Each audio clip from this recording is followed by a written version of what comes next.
From his experience with the railroad, Carnegie knew the Civil War had worn out thousands of miles of track.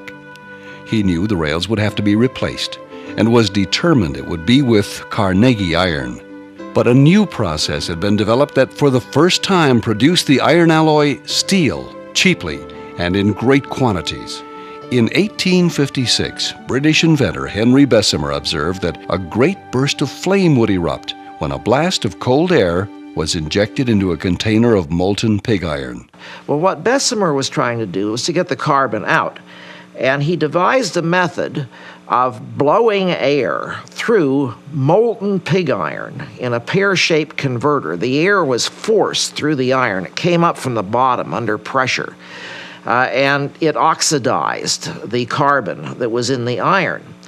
And then Bessemer got the bright idea, well, if you can stop this conversion at just the right time, maybe you will have just the right tiny amount of carbon to produce steel. Rails made with steel were far superior to those of iron, but Carnegie was reluctant to utilize the revolutionary technique, claiming that pioneering don't pay. But then he saw the Bessemer process, witnessed pig iron transformed into a river of steel in minutes. By combining his ironworks with new steel mills, Carnegie believed he could produce steel faster and cheaper than anyone.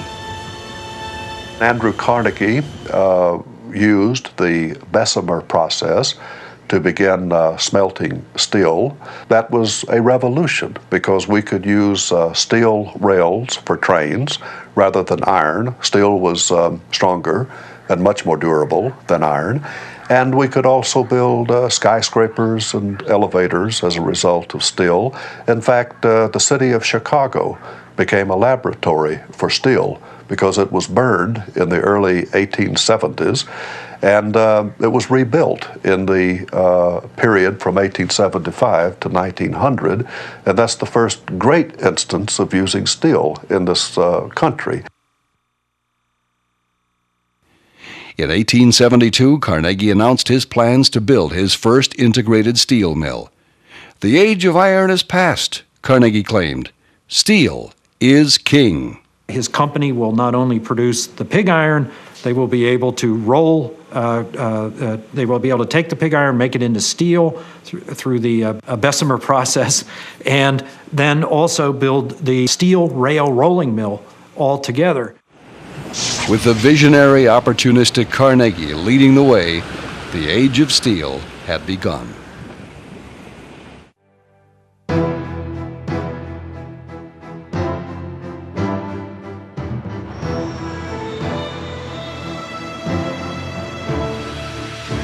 Steel has always been the beast of American industry, and the making of steel among the most spectacular industrial processes on earth. And steel work is the toughest job of all. Without automation or safety regulations, steel work in the 1800s was also the most dangerous.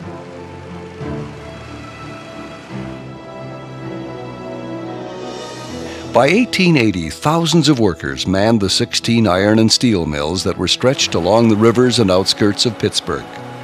The largest employer was Andrew Carnegie.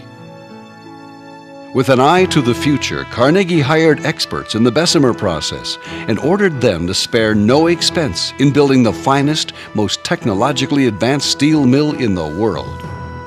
He brings in the very best people to design the mill and run the mill who have experience. In other words, he buys the best talent possible, brings them in. The mill opens 3 years later, right in the teeth of a depression, 1875, and within months, it becomes the best producing steel rail mill in the country.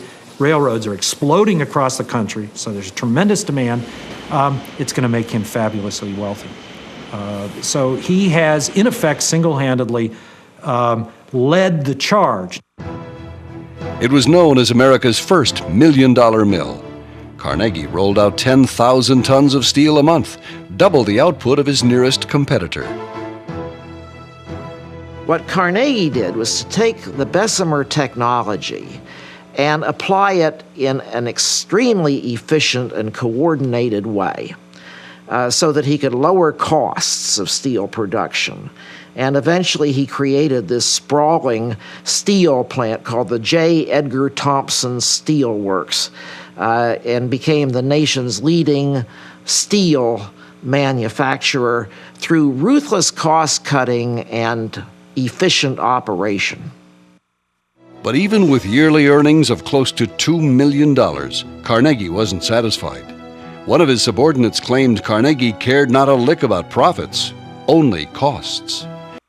Carnegie's continual demand for lower costs often pushed his workers to the limits of endurance.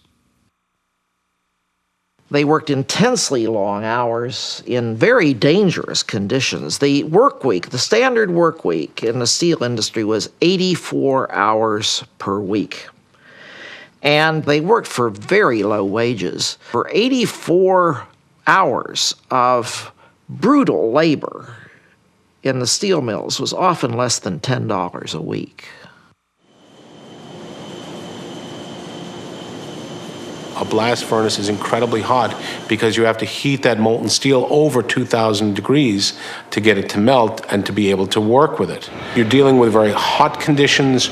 You're dealing with conditions that are also inherently dangerous because that hot steel can burn you and cripple you and scar you and even kill you very quickly if you don't know what you're doing with it.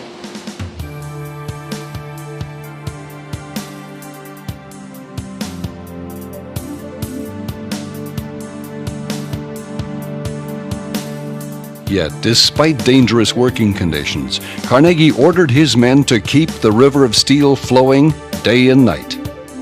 Despite hardships, over the next decade, Carnegie Steel Works supplied metal for many of the nation's major construction projects. Beams and girders for the Brooklyn Bridge, steel for New York's elevated trains, metal for the nation's first skyscrapers, the Washington Monument, thousands of miles of rails, all made from the empire built by the poor boy from Scotland. By 1890, Carnegie was the richest man in America. His net worth estimated at over $100 million. In today's dollars, he was a billionaire.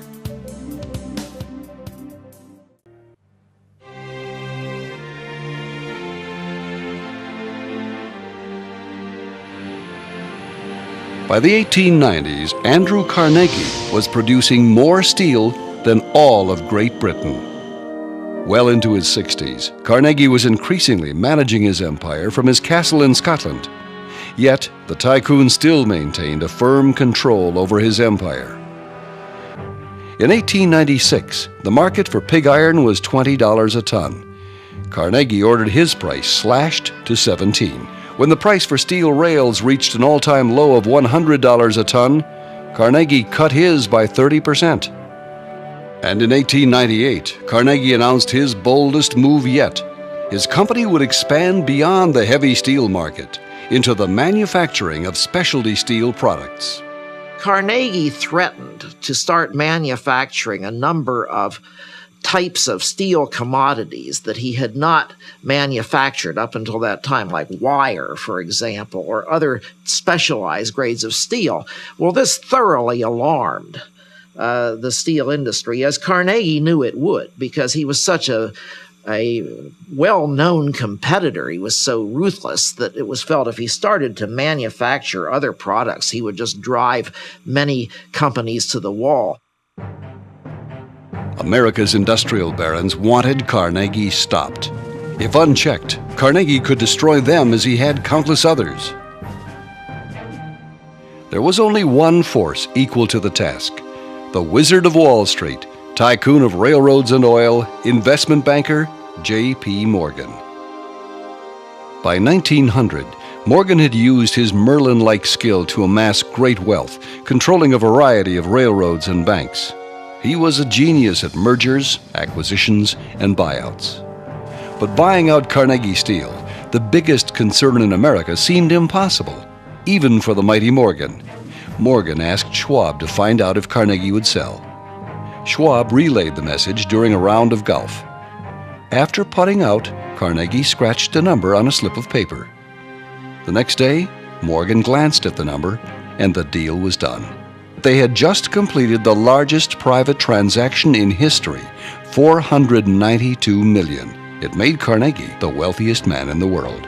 The story goes that after the deal was consummated, Carnegie said to Morgan, "I should have charged you $100 million more."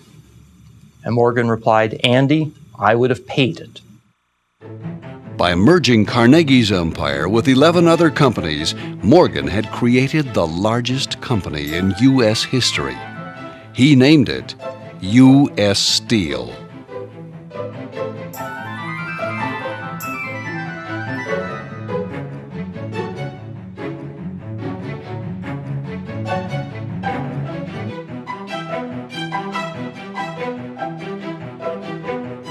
United States Steel was not just another corporate entity coming on the scene in the United States. It was the world's first really large holding company, and the billion-dollar mark was a kind of crowning achievement of J.P. Morgan's that he would wear proudly the rest of his life.